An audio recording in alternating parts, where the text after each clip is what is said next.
Бүгін тақырыбына назар аударыңыздар. Бүгінгі күнімізді дәйек сөзі не болмақ? Асығы, алтына, түсті. Бәрдерінің аударында асық бар, е? Жақсы. Мынау дегеніміз? Алшы. Мынау? Дәйекке. Егер бұлай түссе? Шік. Ал бұлай түссе?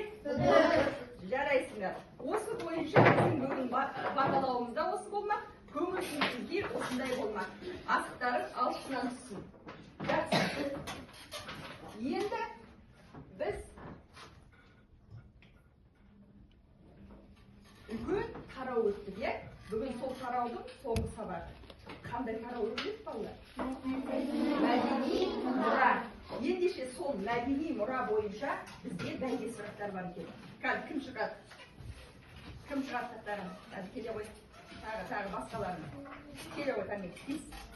Үш қатардан үш бала шықсын. Қана. Келе ғой. Тағы мәдени мұра бойынша. Ала ғой біреуін. Тағы. Кел. Жош кел. Келе ғой. Айсана келе ғой.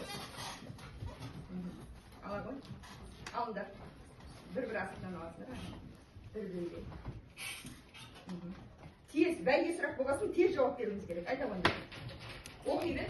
Көне қалаларға отырар тарас сығанақ жатады. Келсеңіз бе? Жақсы, жарайсың. Жоштық, отыра ғой орныңа.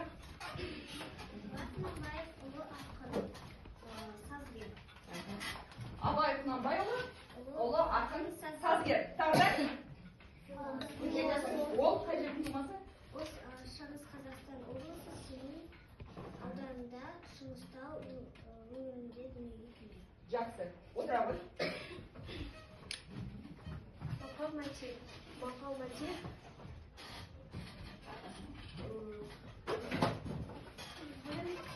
Қане көмектесеміз не көмек? Мақал мәтел деген Диляра көршісі. Диляраға берілді сіздің очкоңыз. Жарайсың, Диляра, отыра қойыңыз. Келесі, үш қатардан үш бала келе қойыңдар, тез. Тағы, заңға бес. Келе қой, мына жақтан. Есмина келе қой, тез. Есмин. Мына жақтан, Ақнұр келе қой. Мына қойыңдар, мына. Сандықтың ішіндегі.